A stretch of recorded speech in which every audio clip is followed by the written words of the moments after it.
Jackie Yates. I'm a remedial massage therapist. Today I'm here with Sasha from Sasha Yoga Life, and we've got Peter Clayton. So we're here to talk about some hip restrictions and how people can find that their movement can be restricted with internal and external rotation.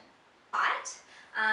So we can see his leg moves quite well in that direction, but then coming back when the hip is doing an internal rotation, he only gets about 20 degrees in this direction. So there's a couple of points that I'll get Sasha to share with about Peter and things that he's done that has an influence on hip rotations. There are a couple of reasons why Peter could have this limitation in his hips. One of them, which is quite common and typical in many Westerners today, is from a lot of sitting at a desk or in a car, on the couch, many different reasons. But this causes a lot of flexion in the hips, and therefore the hip flexors, which connect from the top of the thigh into the pelvis, start to bunch up and get really, really tight. So this can be one of the reasons why he's getting a lot of tightness in the hips and less range of movement. The other thing with Peter is that he used to play a lot of soccer when he was younger, and when he was playing, he tended to have a lot of movement and dominance on his right side. So he would typically be kicking the ball a lot, doing internal, external rotation, and somehow that has caused a lot of, again, bunching up and a lot of tension in this right hip. Probably because he's much more dominant on that side than perhaps he is on the left, and a lot of overuse in these muscles, so hence a lot of tightness. So we're going to be working today, myself and Jackie. I'm going to be giving a few yoga postures for Peter, which can help to alleviate tight hips, and Jackie's going to go through some massage techniques from a remedial massage point of view, and we're also going to go through a couple of self-massage techniques as well, which Peter could do at home with a couple of different balls. So we're going to go through what's called a pelvic reset, and the really beneficial thing about doing a pelvic reset is typically most of us, like 99% of us, at some point in time or currently have a twisted pelvis, and this can definitely play a part in a lot of tightness around the pelvic area. It can cause a lot of instability in the pelvis. It can also cause a lot of lower back issues, and then this can eventually refer into other areas of the body. So it's really good to start off your yoga practice, or even end your yoga practice, with a pelvic reset, and this can be done at home. It's a really self-encouraging way of looking after yourself and your pelvis. So what I'm going to get Peter to do is start to hug the right knee in towards his chest, and the left leg can just be left quite relaxed. And so he's going to start to draw that right knee in towards his chest and hold this stretch for about 10 seconds. And then what he's going to do is press his shin into the hands and resist with the hands. So starting to press into the hands as hard as feels appropriate and feels comfortable. And meanwhile, the left leg is left relaxed, and the breathing is still relaxed as well. So breathing in and out through the nose. And now he's going to release the resistance and hug the knee in closer towards his chest. Again, coming into that flexion stretch. So we do this, this flexion and then resistance 3 times, around about 10 seconds on the right side, and then we repeat it again on the left side. And now he's going to release the resistance and hug the knee in, and see if he can get any closer towards the chest. So we're starting to release a little bit of the tension through the hip flexors with this resistance stretching. And then he's going to resist the hands one more time. So really pressing the knee away into the hands.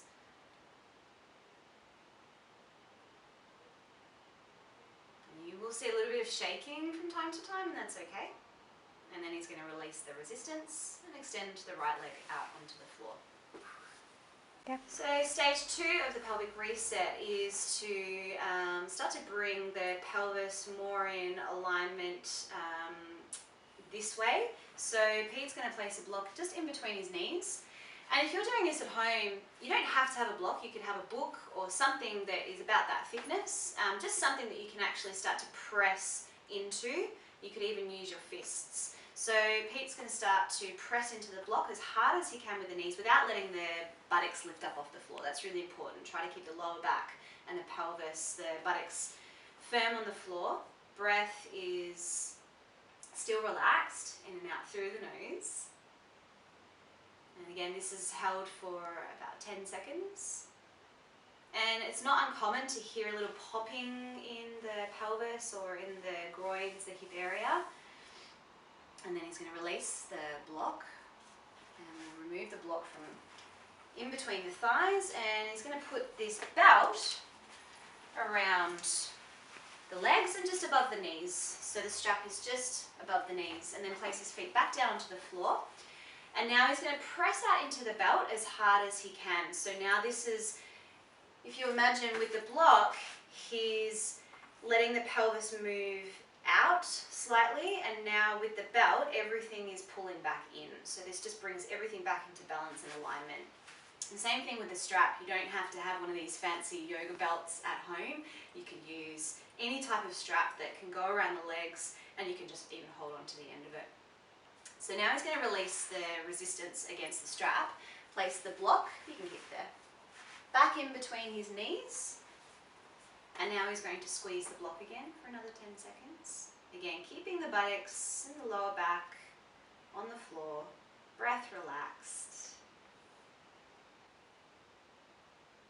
And then he's going to release the block one more time and press out into the belt as hard as he can. So with the block and the belt, you do want to really press into it as hard as you can to get the maximum effect out of this pelvic reset. Had any popping yet? And then he's going to release the resistance of the belt, and we're going to gently remove the belt off the legs, and then hug the knees in towards the chest. And just maybe rock from side to side. It's not uncommon to feel a little bit of, not discomfort, but just a little bit of unusual feelings in the pelvis after doing this, and that's completely normal. What's also good is to slowly roll to one side and then gently lift yourself up and walk around a little bit for a couple of minutes.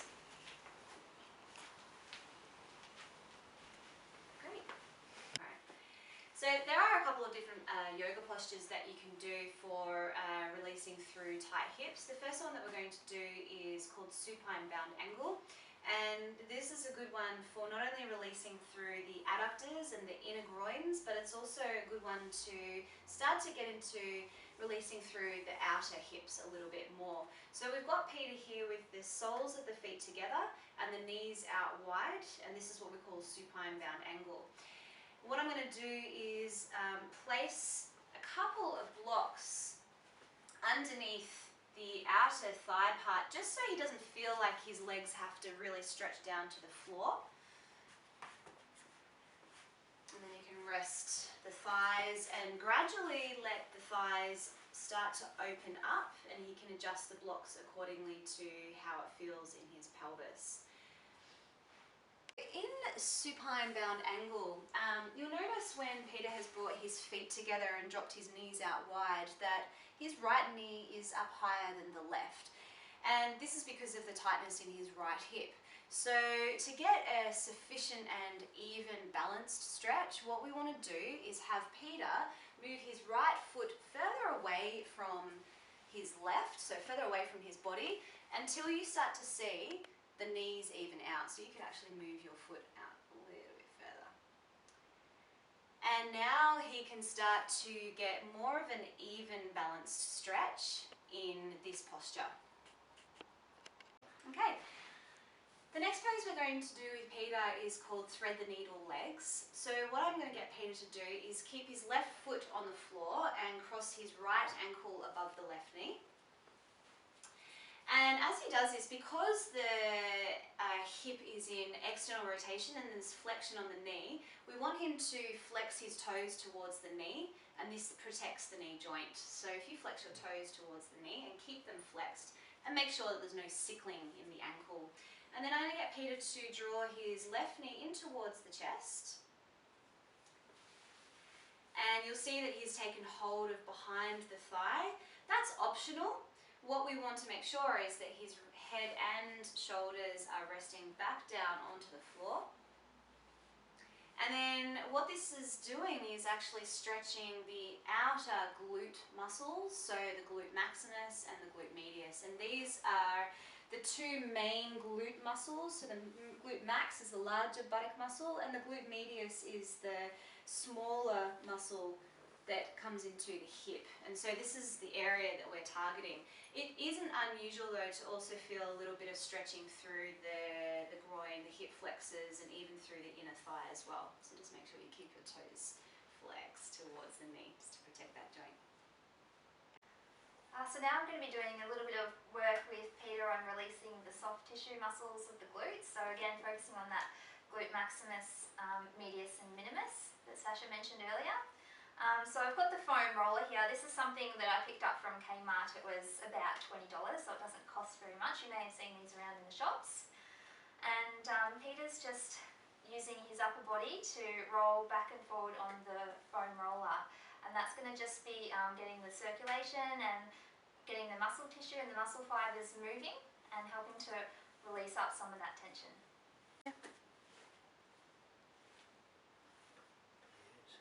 Yeah, this one hurts. So now Peter's focusing on the ITB, so the connective tissue that runs from your hip into your knee. Often this one can get or cause a bit of pain when it's tight into the knee, so runners in particular can concentrate on this area during their foam rolling sessions to help ease off the tension. So it's connective fascia, it's not actually muscle, so it's quite gristly, it's quite dense. And when you're doing this movement, it can feel a bit uncomfortable. So now we're just using some tennis balls to do a bit more specific, I guess, treatment of the glute max. So this will really get in a bit more deep to the muscle fibres. So this one should feel a bit more firm as you're rolling into the glutes there. How does that feel, Pete? It's good. Okay, excellent. Hi guys, so Jackie introduced the tennis balls to use for self-massaging around the gluteus area, and I'm actually going to introduce to you these slightly different balls. They're called Yogatina, and they're actually founded and incorporated. They've got their own website, and these balls are sold worldwide. And the great thing about Yogatina balls is that the material that they're actually made from is quite spongy, so it's not dissimilar to the skin, it's not dissimilar to the makeup of fascia. And what it does is actually traction over the skin quite smoothly. So you can use the balls either on the skin or on clothing. They don't bunch up. The other good thing is that they have, they're quite dense on the inside, so they're not hollow. Using a tennis ball is fantastic. It's a very cheap and effective way of self-massaging, and if it's the only thing that you have access to. But these are also brilliant because they get right into the fascia. So we're going to get Peter to do pretty much exactly the same as what he did rolling with the tennis balls. So again, he's going to be targeting the glute maximus, the glute medius, and even starting to go into the tensor fasciae latae muscle, the TFL muscle a little bit. So he's going to place that ball underneath the hip region. And again, you might notice that there's a little bit of difference between this ball and the tennis ball.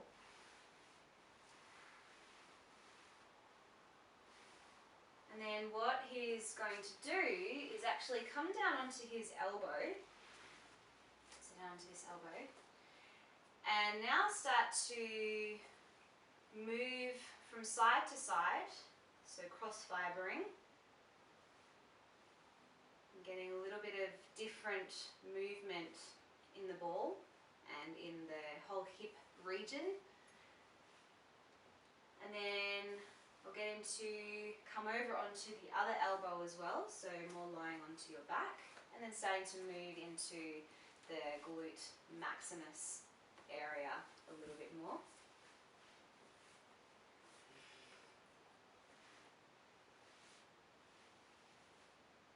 How does that feel? Yeah, it's great. And then he's going to move back over onto his right elbow again and start to target this outer hip and leg region, moving slightly into the ITB like Jackie mentioned before, but also if he comes up a little bit higher, it will be targeting the TFL muscle, which also tends to get really, really tight. Massage each week just prepares me for the day ahead and puts a bit of zip into my step, and I always walk. Oh, that's a spot.